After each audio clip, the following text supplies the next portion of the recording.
TV ਤੇ मैं हाँ सुखप्रीत। प्रोग्राम है जी ਸਾਹਿਤ ਸਮਾਜ ਅਤੇ ਸਾਹਿਤਕਾਰ। इस प्रोग्राम ਦੇ ਵਿੱਚ हर ਵਾਰ ਤੁਹਾਨੂੰ ਅਸੀਂ ਇੱਕ ਨਵੇਂ ਸਾਹਿਤਕਾਰ ਦੇ ਨਾਲ ਮਿਲਾਉਂਦੇ ਹਾਂ। इस ਵਾਰ ਸਾਡੇ ਨਾਲ ਜੋ ਸਾਹਿਤਕਾਰ ਨੇ ਪੰਜਾਬੀ ਦੇ ਨੌਜਵਾਨ ਕਵੀ ਨੇ ਏਕਮ ਮਾਣੂਕੇ। ਏਕਮ ਜੀ ਤੁਹਾਡਾ ਪ੍ਰੋਗਰਾਮ ਦੇ ਵਿੱਚ ਬਹੁਤ-ਬਹੁਤ ਸਵਾਗਤ ਹੈ ਜੀ। ਸ਼ੁਕਰੀਆ ਸੁਖਪ੍ਰੀਤ ਜੀ, ਥੈਂਕ ਯੂ। ਅਸੀਂ ਏਕਮ ਜੀ ਦੇ ਨਾਲ ਉਹਨਾਂ ਦੇ ਜੀਵਨ ਬਾਰੇ, ਉਹਨਾਂ ਦੀ ਸਿਰਜਣ ਪ੍ਰਕਿਰਿਆ ਬਾਰੇ ਗੱਲਬਾਤ ਕਰਨ ਤੋਂ ਪਹਿਲਾਂ ਮੈਂ ਦੱਸਦੇ ਹਾਂ ਕਿ ਏਕਮ ਜੀ ਦੀ ਕੁਝ ਸਮਾਂ ਪਹਿਲਾਂ ਕਿਤਾਬ ਆਈ ਸੀ ਜੀ ਕਿਨਾਰੇ ਤੋਂ ਅਗਾਂਹ। ਪੜ੍ਹਨ ਜੋ ਕਿਤਾਬ ਹੈ ਜੀ, ਇਸ ਦੇ ਵਿੱਚ ਉਹਨਾਂ ਨੇ ਸਮਾਜ ਦੇ ਅਜਿਹੇ ਮੁੱਦਿਆਂ ਨੂੰ ਚੁੱਕਿਆ ਹੈ ਜਿਨ੍ਹਾਂ ਬਾਰੇ ਅੱਜ ਦੇ ਸਮੇਂ ਵਿੱਚ ਵਾਕਈ ਗੱਲ ਕਰਨੀ ਜਿਹੜੀ ਆ ਉਹ ਬਣਦੀ ਆ। ਕਿਤਾਬ ਦਾ ਇਹਨਾਂ ਨੇ ਨਾਮ ਵੀ ਬਹੁਤ ਵਧੀਆ ਦਿੱਤਾ ਜੀ, ਕਿਨਾਰੇ ਤੋਂ ਅਗਾਂਹ। ਹੁਣ ਵਾਕਈ ਉਹ ਸਮਾਂ ਆ ਕਿ ਜਦੋਂ ਕਿਨਾਰੇ ਤੇ ਖੜ ਕੇ ਤਮਾਸ਼ਬੀਨਾਂ ਵਾਂਗ ਦੇਖਣ ਦੀ ਜ਼ਰੂਰਤ ਨਹੀਂ, ਸਗੋਂ ਉਸ ਰਣਭੂਮੀ ਵਿੱਚ ਜਾ ਕੇ ਆਪ ਜੂਝਣ ਦੀ ਲੋੜ ਆ ਤਾਂ ਜੋ ਜਿਸ ਤਰ੍ਹਾਂ ਦਾ ਅਸੀਂ ਸਮਾਜ ਚਾਹੁੰਦੇ ਆ ਉਸ ਤਰ੍ਹਾਂ ਦਾ ਸਮਾਜ ਸਿਰ ਸਕੀਏ।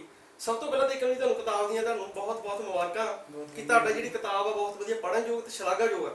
ਸ਼ੁਕਰੀਆ ਜੀ। ਸੋ ਜੇ ਅਸੀਂ ਕਵਿਤਾ ਤੋਂ ਹੀ ਪਹਿਲੀ ਗੱਲ ਸ਼ੁਰੂ ਕਰੀਏ ਵੀ ਕਵਿਤਾ ਕੀ ਹੁੰਦੀ ਆ, ਕਿਉਂਕਿ ਜੇ ਕਿਸੇ ਔਰਤ ਨੂੰ ਪੁੱਛਿਆ ਜਾਵੇ ਕਿ ਕਿਸੇ ਬੱਚੇ ਨੂੰ ਜਨਮ ਵੇਲੇ ਕਿੱਦਾਂ ਦੀਆਂ ਉਹਦੀ ਫੀਲਿੰਗਸ ਆ, ਕਿੱਦਾਂ ਦਾ ਦਰਦ ਮਹਿਸੂਸ ਕਰਦੀ ਆ, ਸੋ ਮੈਨੂੰ ਲੱਗਦਾ ਵੀ ਕਿ ਕਵੀ ਦੱਸ ਸਕਦਾ ਵੀ ਕਵਿਤਾ, ਕਿਉਂਕਿ ਕਵਿਤਾ ਬਾਰੇ ਅਕਸਰ ਕਿਹਾ ਜਾਂਦਾ ਕਿ ਕਵਿਤਾ ਜਾਂ ਆਵੇਸ਼ ਹੁੰਦੀ ਆ ਜਾਂ ਤੁਕਬੰਦੀ ਹੁੰਦੀ ਆ। ਬਿਲਕੁਲ। ਤੁਸੀਂ ਕੀ ਸਮਝਦੇ ਹੋ ਕਿ ਕਵਿਤਾ ਕੀ ਹੁੰਦੀ ਆ ਜਾਂ ਕਿਵੇਂ ਉਪਜਦਾ ਔਰ ਲੇਖਕ ਕਿੱਦਾਂ ਦੀ ਸਥਿਤੀ ਵਿੱਚ ਉਸ ਸਮੇਂ ਲੰਘ ਰਿਹਾ ਹੁੰਦਾ? ਸੁਖਪ੍ਰੀਤ ਜੀ, ਕਵਿਤਾ ਬਾਰੇ ਜਿੱਥੋਂ ਤੱਕ ਮੇਰਾ ਆਪਣਾ ਤਜਰਬਾ ਰਿਹਾ ਜਾਂ ਕਵਿਤਾ ਮੈਂ ਲਿਖੀ ਆ, ਮੈਂ ਵਿਚਰਿਆ ਉਸ ਮਾਹੌਲ ਚੋਂ, ਮੈਂ ਕਵਿਤਾ ਦੇ ਨਾਲ ਆਪਣੇ ਆਪ ਨੂੰ ਹੰਢਾਇਆ, ਕਿਤੇ ਨਾ ਕਿਤੇ ਨਿਭਾਇਆ। ਕਵਿਤਾ ਸਿਰਫ ਤੁਕਬੰਦੀ ਜਾਂ ਸਿਰਫ ਕੋਈ ਐਦਾਂ ਦੀ ਚੀਜ਼ ਨਹੀਂ ਕਿ ਮੈਂ ਸੋਚਿਆ ਕਿ ਮੈਂ ਕਵਿਤਾ ਬੈਠਣ ਲਿਖਾਂਗਾ ਤਾਂ ਮੈਂ ਕਵਿਤਾ ਲਿਖ ਦਾਂਗਾ। ਕਵਿਤਾ ਦੇ ਲਈ ਇੱਕ ਤੁਹਾਡਾ ਜਿਹੜਾ ਲਾਈਫ ਟਾਈਮ ਦਾ ਤਜਰਬਾ, ਜਿਹੜਾ ਤੁਹਾਡੇ ਹੁਣ ਤੱਕ ਦੇ ਹੰਢਾਏ ਹੋ ਜਿੰਨੇ ਤੁਹਾਡੇ ਆ, ਹਰ ਤਰ੍ਹਾਂ ਤੁਹਾਡੇ ਅਹਿਸਾਸ ਆ, ਚਾਹੇ ਦੁੱਖ ਆ, ਚਾਹੇ ਖੁਸ਼ੀ ਆ, ਚਾਹੇ ਉਹ ਮਾਯੂਸੀ ਆ, ਚਾਹੇ ਨਿਰਾਸ਼ਾ, ਚਾਹੇ ਉਤਸ਼ਾਹ, ਉਹ ਹਰ ਤਰ੍ਹਾਂ ਦਾ ਜਿਹੜਾ ਤੁਹਾਡਾ ਅਹਿਸਾਸ ਆ ਉਹ ਤੁਹਾਡੀ ਕਵਿਤਾ ਦੇ ਵਿੱਚ ਉਹ ਇੱਕ ਫਲੋ ਬਣ ਕੇ, ਇੱਕ ਵਹਾਅ ਬਣ ਕੇ ਆਪਣੇ ਆਪ ਹੀ ਇੱਕ ਜਗ੍ਹਾ, ਉਹ ਆਪਣੀ ਜਗ੍ਹਾ ਖੁਦ ਬਣਾ ਲੈਂਦਾ। ਖੂਬਸੂਰਤ ਜਿਹੜੇ ਅਹਿਸਾਸ ਹੁੰਦੇ ਆ, ਹਰ ਤਰ੍ਹਾਂ ਦੇ ਅਹਿਸਾਸ ਹੁੰਦੇ ਆ, ਉਹ ਅਹਿਸਾਸ ਜਦੋਂ ਬਹੁਤ ਹੀ ਵਧੀਆ ਸ਼ਬਦਾਂ ਦਾ ਇੱਕ ਰੂਪ ਧਾਰਨ ਕਰਦੇ, ਮੇਰੇ ਖਿਆਲ ਜਿਵੇਂ ਇੱਕ ਨਦੀ ਚੱਲਦੀ ਆ ਤਾਂ ਕਵਿਤਾ ਦਾ ਰੂਪ ਇੱਕ ਲੈਂਦੀ ਆ। ਮਤਲਬ ਕਿ ਤੁਹਾਡੇ ਹਿਸਾਬ ਨਾਲ ਵੀ ਜ਼ਿੰਦਗੀ ਦੇ ਜਿਹੜੇ ਅਨੁਭਵ ਹੁੰਦੇ ਨੇ, ਹਾਂਜੀ, ਉਹ ਕਲਪਨਾ ਦੇ ਸਹਾਰੇ, ਭਾਵਾਂ ਦੇ ਸਹਾਰੇ ਜਿਹੜੇ ਆ ਉਹ ਪੇਸ਼ ਹੁੰਦੇ ਆ ਕਵਿਤਾ ਦੇ ਵਿੱਚ। ਬਿਲਕੁਲ ਜੀ। ਕੋਈ ਉਵੇਸ਼ ਨਹੀਂ ਕੀ ਉਹ, ਕਿਉਂਕਿ ਸਾਡੇ ਪਿੱਛੇ ਦਾ ਜ਼ਿੰਦਗੀ ਦਾ ਜਿਹੜਾ ਤਜਰਬਾ ਪਿਆ ਹੁੰਦਾ ਹੈ। ਹਾਂਜੀ, ਬਿਲਕੁਲ। ਠੀਕ ਹੈ, ਤੁਹਾਡੀ ਕਿਤਾਬ ਨੂੰ ਮੈਂ ਬਹੁਤ ਰੀਝ ਨਾਲ ਪੜ੍ਹਿਆ। ਹਾਂਜੀ। ਖੁੱਲੀ ਕਵਿਤਾ ਦਾ ਅੱਜ ਦੌਰ ਆ। ਖੁੱਲੀ ਕਵਿਤਾ ਦੇ ਨਾਲੋਂ ਤੁਹਾਡੀ ਕਵਿਤਾ ਜਿਹੜੀ ਆ ਉਹ ਛੰਦਬੱਧ ਕਵਿਤਾ ਜ਼ਿਆਦਾ ਲਿਖਦੇ ਹੋ। ਇਹਦੇ ਪਿੱਛੇ ਤੁਸੀਂ ਕੀ ਸਮਝਦੇ ਹੋ? ਤੁਹਾਡਾ ਇੱਧਰ ਨੂੰ ਝੁਕਾਅ ਕੀ ਕਾਰਨ ਹੋ ਸਕਦਾ? ਝੁਕਾਅ ਇਹਦੇ ਵਿੱਚ ਇੱਕ ਤਾਂ ਤੁਹਾਨੂੰ ਦੱਸਣਾ ਚਾਹਾਂਗਾ, ਕੁਦਰਤੀ ਨੈਚੁਰਲੀ ਆ, ਜੋ ਸਾਡੇ ਅੰਦਰ ਜੋ ਚੀਜ਼ਾਂ ਫੁੱਟਦੀਆਂ ਨੇ ਆਪਣੇ ਆਪ, ਮੇਰੇ ਖਿਆਲ ਜਿਹੜੀਆਂ ਚੀਜ਼ਾਂ ਕੁਦਰਤੀ ਆਉਂਦੀਆਂ ਨੇ ਉਹਨੂੰ ਉਸੇ ਹੀ ਫਲੋ 'ਚ ਆਉਣ ਦਿੱਤਾ ਜਾਵੇ, ਉਸੇ ਹੀ ਵਹਾਅ 'ਚ ਅਗਰ ਆਪਾਂ ਰੋਕ ਟੋਕ ਨਾ ਕਰੀਏ ਤਾਂ ਉਹ ਖੂਬਸੂਰਤੀ ਨਾਲ ਆਪਣੀ ਜਗ੍ਹਾ ਲੈ ਲੈਂਦੀ ਆ। ਦੂਜੀ ਗੱਲ ਇਹ ਹੈ ਕਿ ਅੱਜ ਦੇ ਸਮੇਂ 'ਚ ਜਿਹੜੀ ਤੁਸੀਂ ਖੁੱਲ੍ਹੀ ਕਵਿਤਾ ਦੀ ਗੱਲ ਕਰਦੇ ਹੋ, ਨਜ਼ਮ ਦੀ ਗੱਲ ਕਰਦੇ ਹੋ, ਤਾਂ ਨਜ਼ਮ ਬੇਸ਼ੱਕ ਜ਼ਿਆਦਾ ਲਿਖੀ ਜਾ ਰਹੀ ਆ ਜਾਂ ਜੋ ਵੀ, ਬਟ ਉਹ ਨਜ਼ਮ ਇੱਕ ਭੇਡ ਦਾ ਹਿੱਸਾ ਬਣ ਰਹੀ ਹੈ ਮੇਰੀ ਆਪਣੀ ਸੋਚ ਦੇ ਮੁਤਾਬਿਕ। ਕਿਉਂਕਿ ਮੈਂ ਆਪਣੀ ਪਹਿਲੀ ਜੋ ਕਵਿਤਾ, ਜੋ ਮੇਰੀ ਕਾਵਿ ਸੰਗ੍ਰਹਿ ਕਿਨਾਰੇ ਤੋਂ ਹੋਗਾ, ਮੇਰਾ ਇਹ ਫੋਕਸ ਰਿਹਾ ਕਿ ਮੈਂ ਕੋਸ਼ਿਸ਼ ਕਰਾਂ ਕਿ ਸਾਡੀ ਨੌਜਵਾਨ ਜਿੰਨੀ ਸਾਡੀ ਜਨਰੇਸ਼ਨ ਆ, ਮੇਰੇ ਸਾਥੀ ਆ ਜਿਹੜੇ ਆਰਟ ਤੋਂ, ਸਾਹਿਤ ਤੋਂ ਮਤਲਬ ਸੱਖਣੇ ਹੋ ਰਿਹਾ ਜਾਂ ਕਿਨਾਰਾ ਕਰ ਰਿਹਾ, ਉਹਨਾਂ ਨੂੰ ਐਦਾਂ ਦਾ ਇੱਕ ਟੇਸਟ, ਐਦਾਂ ਦਾ ਇੱਕ ਮਤਲਬ ਖੂਬਸੂਰਤ ਇੱਕ ਅਹਿਸਾਸ ਦਿੱਤਾ ਜਾਵੇ ਕਵਿਤਾ ਦੇ ਰਾਹੀਂ ਵੀ ਉਹ ਖੁਦ ਇਹਦੇ ਨਾਲ ਜੁੜਨ ਆ ਕੇ। ਸੋ ਜਦ ਤੱਕ ਸਾਡੀਆਂ ਕਵਿਤਾਵਾਂ ਦੇ ਵਿੱਚ ਸੰਗੀਤਾਤਮਕਤਾ ਜਿਹੜੀ ਲੈ ਨਹੀਂ ਹੋਏਗੀ, ਫਲੋ ਨਹੀਂ ਹੋਏਗਾ, ਤਾਂ ਕੋਈ ਉਹਨੂੰ ਐਂਟਰਟੇਨ ਨਹੀਂ ਕਰੇਗਾ। ਕਿਉਂਕਿ ਐਂਟਰਟੇਨ ਕਰਨਾ ਬਹੁਤ ਜ਼ਰੂਰੀ ਆ। ਆਰਟ ਆ ਜਿਹੜਾ ਉਹਦੇ ਵਿੱਚ ਜਿੰਨੀ ਮਰਜ਼ੀ ਗਹਿਰਾਈ ਹੋਵੇ, ਜਦ ਤੱਕ ਉਹ ਐਂਟਰਟੇਨ ਨਹੀਂ ਕਰਦਾ ਸਾਡੀ ਨਵੀਂ ਜਨਰੇਸ਼ਨ ਉਹ ਤਾਂ ਦੂਰ ਹੀ ਰਹੇਗੀ, ਉਹ ਤੋਂ ਕਿਨਾਰਾ ਕਰੇਗੀ। ਸੰਗੀਤਾਤਮਕਤਾ ਤੁਸੀਂ ਜ਼ਰੂਰੀ ਸਮਝਦੇ ਹੋ ਕਿ ਜ਼ਰੂਰੀ ਹੋਣੀ ਚਾਹੀਦੀ ਹੈ? ਬਿਲਕੁਲ। ਸੰਗੀਤ ਹੀ ਇੱਕ ਐਦਾਂ ਦੀ ਚੀਜ਼ ਆ ਜਿਹਦੇ ਨਾਲ ਅਸੀਂ ਡਾਇਰੈਕਟ ਜੁੜਦੇ ਹਾਂ ਕਿਸੇ ਵੀ ਮੂਡ ਦੇ ਵਿੱਚ। ਦੁਨੀਆ ਦੇ ਵਿੱਚ ਤੁਸੀਂ ਦੇਖ ਲਓ, ਜੇ ਜਵਾਨਾਂ ਨਹੀਂ ਮਿਲਦੀਆਂ, ਸਾਡਾ ਸੰਗੀਤ ਸਾਨੂੰ ਇੱਕ ਕਰਦਾ। ਬਿਲਕੁਲ ਜੀ। ਉਹਦੇ ਵਿੱਚ ਚਾਹੇ ਤੁਹਾਨੂੰ ਭਾਸ਼ਾ ਦੀ ਸਮਝ ਹੋਵੇ ਚਾਹੇ ਨਾ, ਬਟ ਜਿਹੜੀ ਸੰਗੀਤ ਆ, ਜਿਹੜੀ ਲੈ ਆ, ਉਹੀ ਉਹਦੀ ਖੂਬਸੂਰਤੀ ਆ। ਠੀਕ ਹੈ, ਮੈਂ ਚਾਹੁੰਦਾ ਕਿ ਇੱਕਮ ਜੀ ਤੁਸੀਂ ਆਪਣੀ ਕਿਤਾਬ ਬਾਰੇ ਸੰਖੇਪ ਦੇ ਵਿੱਚ ਆਪ ਦੱਸੋ ਕਿ ਉਹ ਕਿਹੜੇ ਮੁੱਦੇ ਨੇ ਸਮਾਜ ਦੇ ਜਿਨ੍ਹਾਂ ਨੂੰ ਤੁਸੀਂ ਕਿਤਾਬ ਦੇ ਵਿੱਚ ਉਠਾਇਆ ਔਰ ਤੁਹਾਨੂੰ ਲੱਗਦਾ ਕਿ ਅੱਜ ਦੇ ਸਮੇਂ ਵਿੱਚ ਇਹਨਾਂ ਬਾਰੇ ਗੱਲ ਕਰਨੀ ਜਿਹੜੀ ਬਣਦੀ ਹੈ, ਸੰਖੇਪ ਵਿੱਚ ਸਾਨੂੰ ਜ਼ਰੂਰ। ਬਿਲਕੁਲ ਜੀ। ਮੈਂ ਕਿਨਾਰੇ ਤੋਂ ਗਾ ਜਿਹੜਾ ਮੇਰਾ ਪਹਿਲਾ ਕਾਵਿ ਸੰਗ੍ਰਹਿ ਆ, ਮੈਂ ਕਿਉਂਕਿ ਮੈਂ ਵੀ ਤੁਹਾਡੇ ਵਾਂਗੂ ਇਸ ਸਮਾਜ ਦੇ ਵਿੱਚੋਂ ਵਿਚਰਿਆ, ਮੈਂ ਤੇ ਸਟੂਡੈਂਟ ਵੀ ਰਿਹਾ, ਵਿਦਿਆਰਥੀ ਵੀ ਰਿਹਾ। ਮੈਨੂੰ ਕਈ ਮੁੱਦਿਆਂ ਦੇ ਵਿੱਚ, ਮੈਨੂੰ ਕਈ ਮੁੱਦੇ ਇੱਦਾਂ ਦੇ ਹੁੰਦੇ ਆ ਜਿਹੜੇ ਸਾਨੂੰ ਅੰਦਰ ਤੱਕ ਝੰਜੋੜਦੇ ਆ, ਅੰਦਰ ਤੱਕ ਸਾਨੂੰ ਡਿਸਟਰਬ ਕਰਦੇ ਆ, ਜਿਹੜੇ ਖਾਸ ਕਰਕੇ ਉਹਦੇ ਵਿੱਚ ਕੀ ਹੁੰਦਾ ਕਿ ਅਸੀਂ ਚੀਜ਼ਾਂ ਜੋ ਸਾਹਮਣੇ ਸਾਡੇ ਘਟ ਰਹੀਆਂ ਸਾਨੂੰ ਰਿਫਲੈਕਟ ਕਰਦੀਆਂ, ਸਾਡੇ ਤੇ ਅਸਰ ਕਰਦੀਆਂ, ਇਹ ਗਲਤ ਹੋ ਰਿਹਾ, ਸਹੀ ਹੋ ਰਿਹਾ, ਕਿਉਂਕਿ ਅਸੀਂ ਵੀ ਉਸੇ ਸਮਾਜ ਦਾ ਹਿੱਸਾ ਹੁੰਦੇ ਹਾਂ।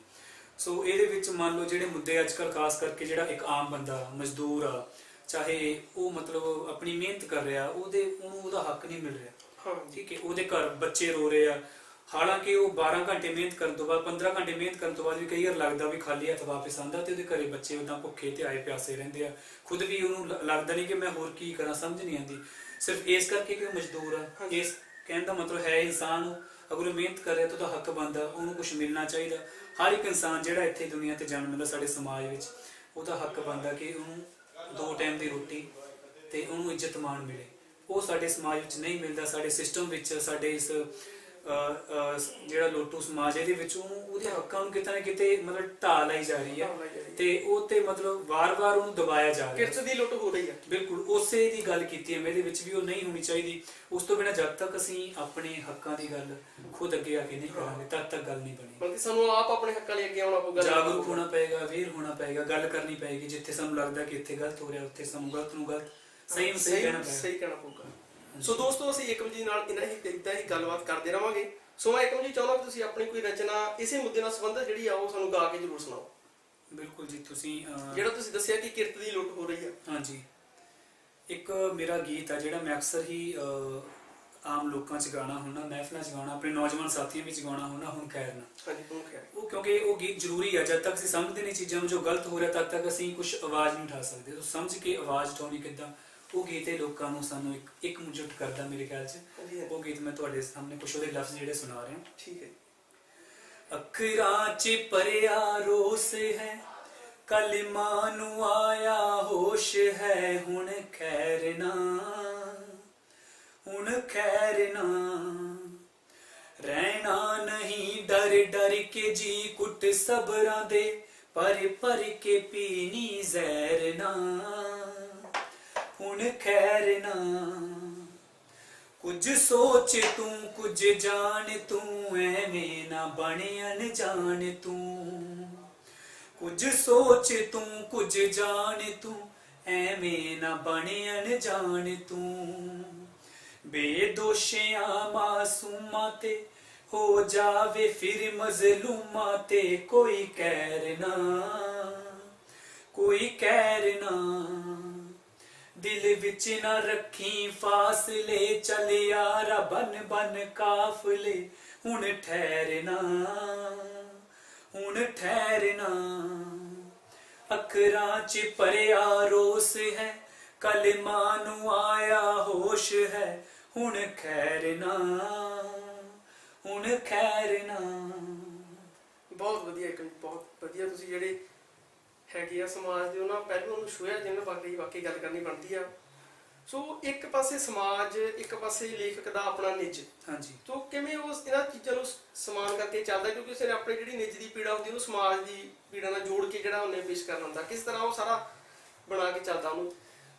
ਨਿੱਜ ਦੀ ਤੇ ਸਮਾਜ ਦੀ ਤੁਸੀਂ ਬਹੁਤ ਵਧੀਆ ਇਹ ਸਵਾਲ ਕੀਤਾ। ਅਸਲ 'ਚ ਸਾਡੀ ਜਿਹੜੀ ਨਿੱਜਤਾ ਜਿਹੜੀ ਸਾਡੀ, ਉਹ ਕਿਤੇ ਨਾ ਕਿਤੇ ਸਮਾਜ ਦੇ ਨਾਲ ਹੀ, ਸਮਾਜ ਦੇ ਵਿੱਚ ਐਗਜ਼ਿਸਟ ਕਰਦੀ, ਉਹਦੀ ਹੋਂਦ ਸਮਾਜ ਤੋਂ ਬਿਨਾਂ ਕਿਤੇ ਵੀ ਨਹੀਂ ਹੋਏਗੀ।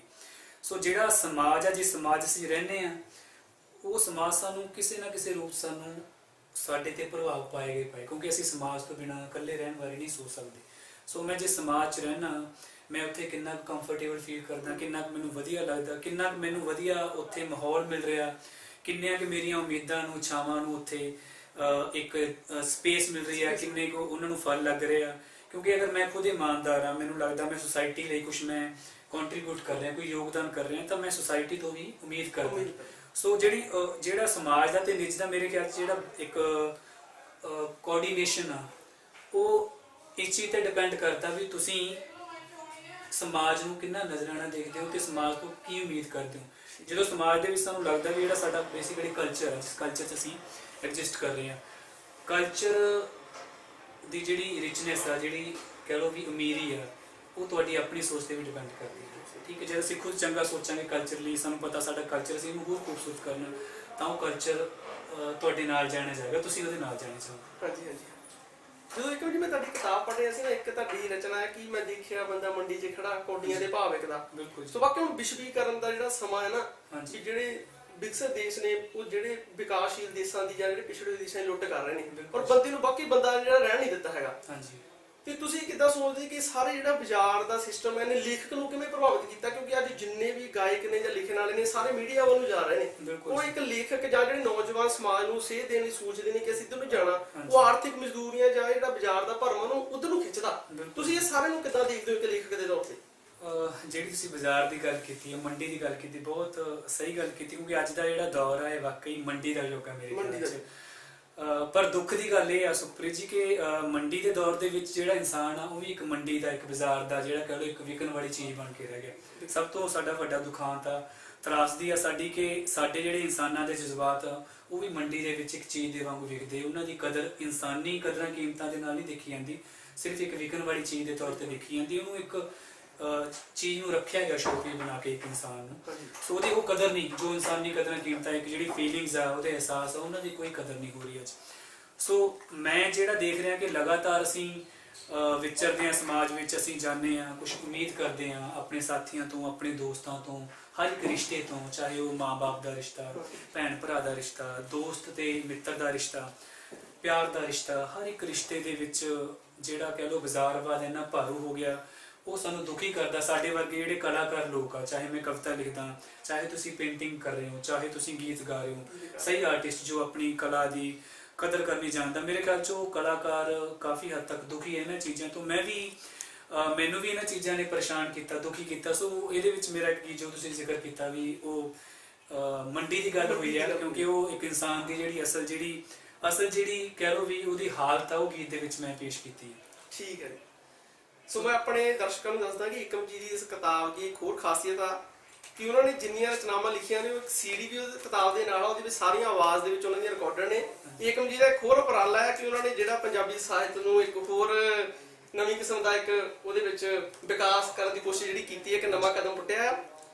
ਸੋ ਏਕਮ ਜੀ, ਸਾਹਿਤ ਦੀ ਤੁਹਾਨੂੰ ਕੀ ਲੱਗਦਾ ਕਿ ਸਮਾਜ ਦੇ ਵਿੱਚ ਕੀ ਭੂਮਿਕਾ ਹੁੰਦੀ? ਕਿਉਂਕਿ ਸਾਡੀ ਸੁਸਾਇਟੀ ਦੇ ਵਿੱਚ ਨਾ ਪੜ੍ਹਨ ਦਾ ਰੁਝਾਨ ਬਿਲਕੁਲ ਨਹੀਂਗਾ। ਸਾਡੀਆਂ ਘਰਾਂ ਦੇ ਵਿੱਚ ਲਾਇਬ੍ਰੇਰੀ ਦਾ, ਜਾਂ ਤੁਸੀਂ ਦੇਖ ਲਓ ਜੇ ਸਕੂਲਾਂ ਦੇ ਵਿੱਚ ਵੀ ਲਾਇਬ੍ਰੇਰੀਆਂ ਹੈਗੀਆਂ ਤਾਂ ਅਸੀਂ ਉਹਨੂੰ ਯੂਜ਼ ਨਹੀਂ ਕਰਦੇ, ਹਨਾ। ਸਾਹਿਤ ਲਿਖਿਆ ਜਾ ਰਿਹਾ ਆ ਪਰ ਉਹਨੂੰ ਪੜ੍ਹਿਆ ਨਹੀਂ ਜਾ ਰਿਹਾ। ਤੁਸੀਂ ਕੀ ਲੱਗਦੇ ਹੋ ਕਿ ਸਾਹਿਤ ਨੂੰ ਕਿਸ ਤਰ੍ਹਾਂ ਸਾਡੇ ਸਮਾਜ ਦੇ ਵਿੱਚ ਜਿਹੜਾ ਵਰਤਣਾ ਚਾਹੀਦਾ? ਸਾਹਿਤ ਸਾਨੂੰ ਪਤਾ, ਤੁਹਾਨੂੰ ਪਤਾ ਸੁਖਪ੍ਰੀਤ ਜੀ, ਸਾਹਿਤ ਦੀ ਕਿੰਨੀ ਜ਼ਿਆਦਾ ਵੈਲਿਊ ਆ। ਬਟ ਤੁਹਾਡੀ ਗੱਲ ਇਹ ਵੀ ਸਹੀ ਹੈ, ਜੋ ਅੱਜ ਦਾ ਜਿਹੜਾ ਇਹ ਦੌਰ ਚੱਲ ਰਿਹਾ ਟੈਕਨੋਲੋਜੀ ਦਾ ਦੌਰ, ਮੇਰੇ ਖਿਆਲ 'ਚ ਟੈਕਨੋਲੋਜੀ ਦੇ ਦੌਰ ਦੇ ਵਿੱਚ ਅਸੀਂ ਸਾਡੀ ਜਨਰੇਸ਼ਨ ਜਿਹੜੀ ਜੁੜ ਚੁੱਕੀ ਹੈ ਕੰਪਿਊਟਰ ਨਾਲ, ਮੋਬਾਈਲਸ ਨਾਲ, ਹੋਰ ਇੱਦਾਂ ਦੇ ਮਤਲਬ ਜਿਹੜੀਆਂ ਨਵੀਆਂ ਚੀਜ਼ਾਂ ਆ ਰਹੀਆਂ, ਸੋ ਉਹਦੇ ਨਾਲ ਜੁੜਨਾ ਕੋਈ ਗਲਤ ਨਹੀਂ ਹੈ, ਬਹੁਤ ਜ਼ਰੂਰੀ ਆ ਸਮੇਂ ਦੇ ਹਿਸਾਬ ਨਾਲ। ਬਟ ਜਿਹੜੀ ਚੀਜ਼ ਸਾਨੂੰ ਪਰੇਸ਼ਾਨ ਕਰਦੀ ਆ ਜਾਂ ਸਾਨੂੰ ਜਿਸ ਚੀਜ਼ ਤੋਂ ਨਿਰਾਸ਼ਾ ਹੁੰਦੀ, ਉਹ ਇਹ ਕਿ ਸਾਡੇ ਜਿਹੜਾ ਸਾਹਿਤ ਆ, ਲਿਟਰੇਚਰ ਆ ਜਿਹੜਾ, ਉਹ ਤੋਂ ਸਾਡੀ ਜਿਹੜੀ ਜਨਰੇਸ਼ਨ ਆ, ਨਵੀਂ ਪੀੜ੍ਹੀ ਆ, ਉਹ ਦੂਰ ਹੋ ਰਹੀ। ਕਿਉਂਕਿ ਅਸਲ 'ਚ ਜਦ ਤੱਕ ਅਸੀਂ ਸਾਹਿਤ ਦੇ ਨਾਲ, ਕਲਾ ਦੇ ਨਾਲ ਸਿੱਧੇ ਰੂਪ 'ਚ ਨਹੀਂ ਜੁੜਦੇ, ਅਸੀਂ ਆਪਣੇ ਆਪ ਨਾਲ ਨਹੀਂ ਜੁੜ ਸਕਦੇ। ਮੇਰਾ ਮੰਨਣਾ ਕਿ ਜਦੋਂ ਅਸੀਂ ਲਿਟਰੇਚਰ ਨਾਲ ਜੁੜਦੇ, ਲਿਟਰੇਚਰ ਪੜ੍ਹਦੇ ਹਾਂ, ਉਹ ਸਾਨੂੰ ਅਹਿਸਾਸ ਕਰਾਉਂਦਾ, ਚੰਗੀ ਤਰ੍ਹਾਂ ਪੂਰੀ ਗਹਿਰਾਈ ਤੱਕ ਅਹਿਸਾਸ ਕਰਾਉਂਦਾ ਕਿ ਸਾਡੀਆਂ ਵੈਲਿਊਜ਼ ਕੀ ਹੈ, ਕਦਰਾਂ ਕੀਮਤਾਂ ਇੱਕ ਇਨਸਾਨ ਹੋਣ ਦੀਆਂ ਕੀ ਆ, ਇਨਸਾਨ ਹੋਣ ਦੇ ਫਰਜ਼ ਕੀ ਆ, ਤੇ ਇਨਸਾਨ ਹੋਣ ਦਾ ਫਰਜ਼ ਅਸੀਂ ਕਿੱਦਾਂ ਅਦਾ ਕਰਨਾ ਇੱਕ ਦੂਸਰੇ ਪ੍ਰਤੀ ਇਸ ਸਮਾਜ 'ਚ ਰਹਿ ਕੇ। ਸੋ ਸਾਹਿਤ ਨੂੰ ਅਸੀਂ ਕਿੱਦਾਂ ਅੱਗੇ ਲੈ ਕੇ ਜਾਣਾ, ਜਿਹੜੀ ਤੁਹਾਡਾ ਸਵਾਲ ਸੀ, ਮੈਂ ਦੱਸਣਾ ਚਾਹਾਂ ਕਿ ਸਾਹਿਤ ਨੂੰ ਸਿਰਫ ਕਿਤਾਬਾਂ ਲਿਖਣ ਦੇ ਨਾਲ ਕੁਝ ਨਹੀਂ ਬਣੇਗਾ। ਮੈਂ ਕਿਤਾਬ ਮੇਰੀ ਪਹਿਲੀ ਛਪੀ ਆ, ਮੈਂ ਕਦੇ ਨਹੀਂ ਕਹਾਂ ਕਿ ਮੈਂ ਕਿਤਾਬ ਲਿਖ ਕੇ ਮੈਂ ਬਹੁਤ ਵੱਡਾ ਕੋਈ ਮੀਲ ਪੱਥਰ ਸਾਬਤ ਕੀਤਾ। ਜਦ ਤੱਕ ਅਸੀਂ ਇਸ ਲਿਟਰੇਚਰ ਨੂੰ, ਇਹਨਾਂ ਕਵਿਤਾਵਾਂ ਨੂੰ, ਇਹਨਾਂ ਗੀਤਾਂ ਨੂੰ ਡਾਇਰੈਕਟ ਅਸੀਂ ਉਹਨਾਂ ਨੌਜਵਾਨ ਸਾਥੀਆਂ ਤੱਕ ਨਹੀਂ ਲੈ ਕੇ ਜਾਂਦੇ, ਉਹਨਾਂ ਦੇ ਵਿੱਚ ਜਾ ਕੇ ਗੱਲਬਾਤ ਨਹੀਂ ਕਰਦੇ, ਮਹਿਫਲ 'ਚ ਬੈਠ ਕੇ ਅਸੀਂ ਖੂਬਸੂਰਤੀ ਨਾਲ ਉਹਨਾਂ ਚੀਜ਼ਾਂ ਤੇ ਗੱਲਬਾਤ ਨਹੀਂ ਕਰਦੇ, ਗੀਤ ਨਹੀਂ ਸੁਣਾਉਂਦੇ ਉਹਨਾਂ ਨੂੰ, ਉਹ ਗੀਤ ਜਿਹੜੇ ਗੀਤ ਵਾਕਈ ਇੱਕ ਸਾਹਿਤ ਦੀ ਗੱਲ ਕਰਦੇ, ਇੱਕ ਮਿਆਰ ਦੀ ਗੱਲ ਕਰਦੇ, ਇੱਕ ਕੁਆਲਿਟੀ ਦੀ ਗੱਲ ਕਰਦੇ ਆ, ਕਦਰਾਂ ਕੀਮਤਾਂ ਦੀ ਗੱਲ ਕਰਦੇ, ਇਨਸਾਨੀ ਕਦਰਾਂ ਕੀਮਤਾਂ ਦੀ, ਤਦ ਤੱਕ ਸਾਹਿਤ ਨੂੰ ਅਸੀਂ ਇੱਕ ਰੈਵੋਲੂਸ਼ਨ ਟਾਈਪ ਜਾਂ ਕਹਿ ਲਓ ਅਸੀਂ ਲਹਿਰ ਮੂਵਮੈਂਟ ਨਹੀਂ ਚੱਲੇਗੀ। ਸਾਨੂੰ ਲਗਾਤਾਰ ਗੱਲ ਕਰਨੀ ਪਏਗੀ, ਲਗਾਤਾਰ ਗੀਤ ਗਾਉਣੇ ਪੈਣਗੇ, ਲਗਾਤਾਰ ਚੰਗੇ ਗੀਤਾਂ ਨੂੰ, ਚੰਗੀਆਂ ਕਵਿਤਾਵਾਂ ਨੂੰ ਉਤਸ਼ਾਹ ਦੇਣਾ ਪਊਗਾ ਸਟੂਡੈਂਟ ਦੇ ਵਿੱਚ ਜਾ ਕੇ, ਵਿਦਿਆਰਥੀਆਂ 'ਚ ਜਾ ਕੇ, ਨਾ ਕਿ ਸਿਰਫ ਕਿਤਾਬਾਂ ਨੂੰ ਲਾਇਬ੍ਰੇਰੀ ਵਿੱਚ ਜਾ ਕੇ। ਏਕਮ ਜੀ, ਤੁਹਾਡੀ ਇੱਕ ਹੋਰ ਕਿਤਾਬ ਸ਼ੁਭ ਕਰਮ ਜਿਹੜੀ ਹੈ ਆ ਰਹੀ ਆ, ਇਹਦੇ ਬਾਰੇ ਵੀ ਮੈਂ ਚਾਹੁੰਦਾ ਕਿ ਤੁਸੀਂ ਜਿਹੜੇ ਦਰਸ਼ਕਾਂ ਨੂੰ ਜ਼ਰੂਰ ਦੱਸੋ। ਬਿਲਕੁਲ ਸੁਪ੍ਰੀਤ, ਸ਼ੁਭ ਕਰਮ ਜਿਹੜੀ ਇਹ ਬੁੱਕ ਮੇਰੀ ਆ, ਇਹ ਅਸਲ 'ਚ ਇਹ ਮੌਲਿਕ ਰੂਪ 'ਚ ਮੇਰੀ ਰਚਨਾ ਨਹੀਂ ਹੈ, ਇਹ ਇੰਗਲਿਸ਼ ਵਿੱਚ ਇੱਕ ਨੋਵਲ ਸੀ, ਚਰਨਦੀਪ ਸਿੰਘ ਹੁਰਾਂ ਨੇ ਲਿਖਿਆ, ਵੀ ਕ੍ਰੀਏਟ ਹਿਸਟਰੀ। ਵੀ ਕ੍ਰੀਏਟ ਹਿਸਟਰੀ, ਉਸ ਕਿਤਾਬ ਨੂੰ ਮੈਂ ਟ੍ਰਾਂਸਲੇਟ ਕੀਤਾ, ਅਨੁਵਾਦ ਕੀਤਾ ਉਹਦਾ ਪੰਜਾਬੀ ਦੇ ਵਿੱਚ, ਸ਼ੁਭ ਕਰਮ। ਸੋ ਮੈਨੂੰ ਬਹੁਤ ਖੁਸ਼ੀ ਹੋਈ ਆ, ਬਹੁਤ ਮੁਸ਼ਕਿਲ ਕੰਮ ਸੀ। ਮੈਂ ਕਵਿਤਾ ਦੀ ਕਿਤਾਬ ਵੀ ਪਹਿਲਾਂ ਮੇਰੀ ਆਈ, ਇਹ ਜ਼ਿਆਦਾ ਮੁਸ਼ਕਿਲ ਕਿਉਂਕਿ ਟ੍ਰਾਂਸਲੇਸ਼ਨ ਜਿਹੜਾ ਅਨੁਵਾਦ ਦਾ ਕੰਮ ਆ ਬਹੁਤ ਹੀ ਜ਼ਿਆਦਾ, ਇੱਕ ਕਹਿ ਲਓ ਵੀ ਤਪੱਸਿਆ ਦਾ ਕੰਮ, ਤਪੱਸਿਆ ਕੀਤੀ ਹੈ। ਮੈਨੂੰ ਜਦੋਂ ਕਿਤਾਬ ਪੂਰੀ ਛਪ ਕੇ ਮੇਰੇ ਹੱਥ 'ਚ ਮੈਨੂੰ ਲੱਗਿਆ ਵੀ ਕੁਛ ਕੀਤਾ, ਕੋਈ ਇੱਕ ਮਜ਼ਦੂਰ ਦੀ ਜਿਹੜੀ ਮਿਹਨਤ ਕਹਿ ਲਓ ਜੀ, ਸ਼ਾਮ ਨੂੰ ਮਜ਼ਦੂਰੀ ਉਹਦੇ ਹੱਥ 'ਚ ਆਉਂਦੀ ਹੈ, ਤੇ ਉਹ ਬੱਚਿਆਂ ਦੇ ਚਿਹਰੇ ਤੇ ਖੁਸ਼ੀ ਦੇਖਦਾ ਜਾ ਕੇ ਹਾਂਜੀ, ਕਿ ਉਹਨਾਂ ਲਈ ਮੈਂ ਕੁਛ 10 ਰੁਪਏ ਦੀ 20 ਰੁਪਏ ਦੀ ਕੋਈ ਚੀਜ਼ ਲੈ ਕੇ ਜਾਵਾਂ, ਮਿਠਾਈ, ਤੇ ਜਾ ਕੇ ਉਹ ਖੁਸ਼ੀ ਨਾਲ ਰੋਟੀ ਖਾਣ ਉਹਨਾਂ ਇਕੱਠੇ ਬੈਠ ਕੇ, ਉਹ ਚੀਜ਼ ਮੈਨੂੰ ਕਿਤਾਬ ਛਪਣ ਤੋਂ ਬਾਅਦ ਉਹ ਮਜ਼ਦੂਰ ਆ ਜਿਹੜੀ ਖੁਸ਼ੀ ਆ ਉਹ ਮੇਰੇ ਮਨ ਅੰਦਰ ਹੋਈ। ਤੇ ਇਹ ਕਿਤਾਬ 240 ਪੇਜ ਤਕਰੀਬਨ ਹੈਗੀ ਇਹਦੇ। ਠੀਕ ਹੈ ਜੀ। ਇਤਿਹਾਸਕ ਜਿਹੜੀ ਇਹ ਮਤਲਬ ਇਤਿਹਾਸ ਦੇ ਆਧਾਰਿਤ ਆ। ਇਤਿਹਾਸਕ ਨਾਵਲ। ਜਦੋਂ ਸਾਡੇ ਸਮਾਜ ਦੇ ਵਿੱਚ ਅਹਿਮਦ ਸ਼ਾਹ ਅਬਦਾਲੀ ਦੇ ਹਮਲੇ ਹੁੰਦੇ ਸੀ, ਉਸ ਟਾਈਮ ਦੇ ਕਿੱਦਾਂ ਦੇ ਹਾਲਾਤ ਸੀਗੇ, ਤੇ ਕੁਝ ਕੁ ਸਾਥੀਆਂ ਨੇ, ਸਾਡੇ ਵਰਗੇ ਨੌਜਵਾਨ ਨੇ, ਕਿੱਦਾਂ ਉਹ ਜ਼ੁਲਮ ਨੂੰ, ਉਸ ਸਿਸਟਮ ਦੇ ਖਿਲਾਫ ਇਕੱਠੇ ਹੋ ਕੇ ਜਦੋਜਹਿਦ ਕੀਤੀ ਤੇ ਲੋਕਾਂ ਦਾ ਸਾਥ ਦਿੱਤਾ। ਇਹ ਕਹਾਣੀ ਦੇ ਵਿੱਚ ਬਹੁਤ ਖੂਬਸੂਰਤ ਹੈ। ਠੀਕ ਹੈ।